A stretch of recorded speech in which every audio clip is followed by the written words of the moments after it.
আজ আমি তোমাদের সাথে একটা লুক শেয়ার করব, বিয়ের পর ফার্স্ট এরকম একটা লুক ক্রিয়েট করব। তো তোমাদের সাথে ভাবলাম শেয়ার করা যাক, এই শাড়ি অনুযায়ী আমি একটা লুক ক্রিয়েট করব। তো তোমরা পুরো ভিডিওটা দেখতে থাকো, ভালো লাগলে অবশ্যই একটা লাইক কমেন্ট শেয়ার করে দিও। তো চলো শুরু করা যাক। প্রথমে আমি একটা উইক টিস্যু নিয়ে ভালো করে মুখটাকে ক্লিন করে নেব। তোমরা যারা এই গরমে মেকআপটাকে স্টে করাতে পারো না, এই ভিডিওটা কিন্তু তাদের জন্য একদম পারফেক্ট। তোমরা এই ভিডিওটা মন দিয়ে দেখলে কিন্তু পুরোপুরি শিখতে পারবে যে গরমকালে কিভাবে মেকআপটাকে স্টে করাতে হবে।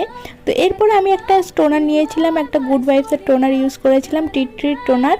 তারপরে আমি একটা ময়শ্চারাইজার ইউজ করেছি, এখানে রিকোডের একটা ওয়াটার বেস ময়শ্চারাইজার ইউজ করেছি। আর গরমকালে তো ওয়াটার বেস ময়শ্চারাইজার ইউজ করতেই হবে, একদম এটা মাস্ট। এবার প্রত্যেকটা প্রোডাক্ট কিন্তু কিছুটা গ্যাপে গ্যাপে ইউজ করবে, পরপর কিন্তু ইউজ করবে না।